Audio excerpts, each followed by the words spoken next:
অবৈধ ও নিয়ম বহির্ভূত স্থাপনা উচ্ছেদে রাজধানীর উত্তরার 10 নম্বর সেক্টরে অভিযান শুরু করেছে রাজুকের মোবাইল কোর্ট। সেখানে আছেন সহকর্মী রহিম রুমন, আমরা যুক্ত হচ্ছি তার সাথে। রুমন, অভিযান শুরু হয়েছে কিনা এবং কি ধরনের অনিয়মের বিরুদ্ধে এই অভিযান চালাচ্ছে রাজুকের মোবাইল কোর্ট? এটি মূলত রাজুকের নিয়মিত অভিযানের একটি অংশ। প্রায়ই আমরা দেখি যে এ ধরনের অভিযান রাজুক পরিচালনা করে। মূলত এই অভিযানগুলো করা হয় যে অভিযোগের ভিত্তিতে। আপনি জানেন যে উত্তরার মতো এরকম নতুন যে এলাকাগুলো তৈরি হয়েছে সেসব এলাকায় প্রচুর পরিমাণে স্থাপনা কিন্তু নির্মাণ করা হয়েছে, কিন্তু সেই স্থাপনা নির্মাণ করা হলেও সেখানে সব ধরনের যেই যথাযথ যে নিয়ম কানুন সেই নিয়ম কানুনগুলো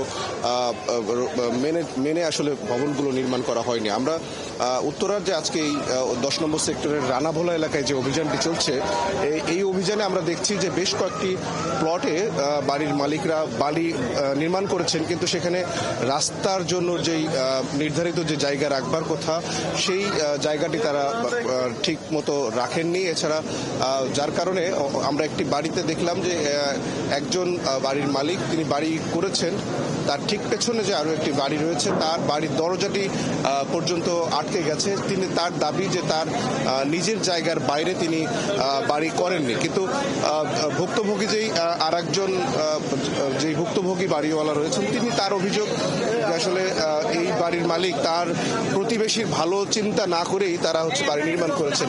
আমরা আজকের অভিযানটিকে আজকের যিনি অভিযানের নেতৃত্ব দিচ্ছেন একজন নির্বাহী ম্যাজিস্ট্রেট, তার সাথে একটু আজকের অভিযানের বিষয়ে একটু জানতে চাই।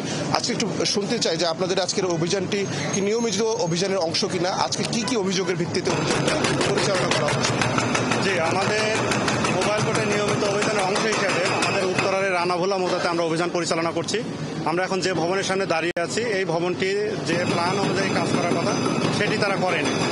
তো নকশা বহির্ভূত যে অংশটি আছে আমরা সেটি আমাদের এক্সকাভেটরের মাধ্যমে আমরা অপসারণ করছি এবং ইতিমধ্যে আমরা এটা বিদ্যুৎ সংযোগ বিচ্ছিন্ন করে মিটারটি আমরা জব্দ করেছি এবং মালিককে খবর পাঠানো হয়েছে। মালিককে পাওয়া গেলে আমরা প্রয়োজন অনুযায়ী জরিমানা বা অন্য ব্যবস্থা গ্রহণ করব।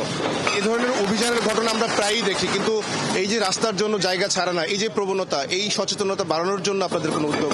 যে আপনারা দেখেছেন যে আমরা সাম্প্রতিক সময়ে যে মোবাইল কোর্টগুলো করছি এটি আসলে আমাদের উচ্ছেদ কার্যক্রমের চেয়ে এটা সচেতনতামূলক কার্যক্রম হিসেবে আমরা বেশি নিয়েছি। আর এই কারণে আমাদের ইতিপুরের মোবাইল কোর্টগুলোতে মিডিয়া বা অন্যান্য হিসেবে এত সংযোগ না থাকলেও এখন কিন্তু আমাদের প্রতিটা অভিযানে আমরা মিডিয়াকে সঙ্গে রাখছি এবং আপনারাও আমাদেরকে এই বিষয়ে কোঅপারেট করছেন, যাতে এটা শুধু ঢাকার মধ্যে সীমাবদ্ধ না থাকে, গোটা দেশবাসী রাজুকের এই কার্যক্রম সম্পর্কে অবহিত হতে পারে এবং আমাদের এই অভিযান আগামীতে চলমান থাকবে। তানিয়া শুনছিলেন যে আজকে যে অভিযানের নেতৃত্ব দিচ্ছেন যিনি নির্বাহী ম্যাজিস্ট্রেট, তিনি বলছিলেন যে যেই অভিযোগগুলো সাধারণত আসে বেশিরভাগ অভিযোগই কিন্তু দেখা যায় যে যেসব স্থাপনা নির্মাণ করা হয় স্থাপনার পাশে যে নির্ধারিত রাস্তার জন্য যে জায়গা রাখবার কথা বা খোলা জায়গা রাখার কথা বা ড্রেনের জন্য যে জায়গা রাখবার কথা, বাড়িওয়ালারা বা যারা 3 কাঠা বা 4 কাঠার প্লট কেনেন এই বাড়ির মালিক বা তারা কিন্তু সেই বিষয়গুলো মেনটেন করেন না। মূলত আজকের অভিযানটিও সেই সব স্থাপনা নির্মাণকারীদের বিরুদ্ধেই। আমরা দেখছি যে এখনই একটি বাড়ির হয়তো একটি অংশ, একটি নির্মাণাধীন ভবনের একটি অংশ কিন্তু রাজুকের এই আজকের যে অভিযান সেই অভিযান থেকে ভেঙে ফেলা হচ্ছে।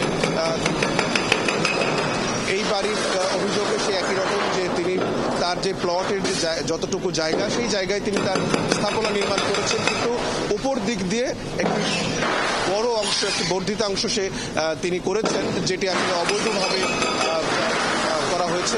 সেই অভিযোগে কিন্তু আমরা দেখছি একটি নির্মাণাধীন ভবন যেটি একতলা এখন পর্যন্ত নির্মাণ করা শেষ হয়েছে, সেই বাড়িটাতে কিন্তু আজকের এই যে এখন পর্যন্ত যে অভিযান সেটি চলছে।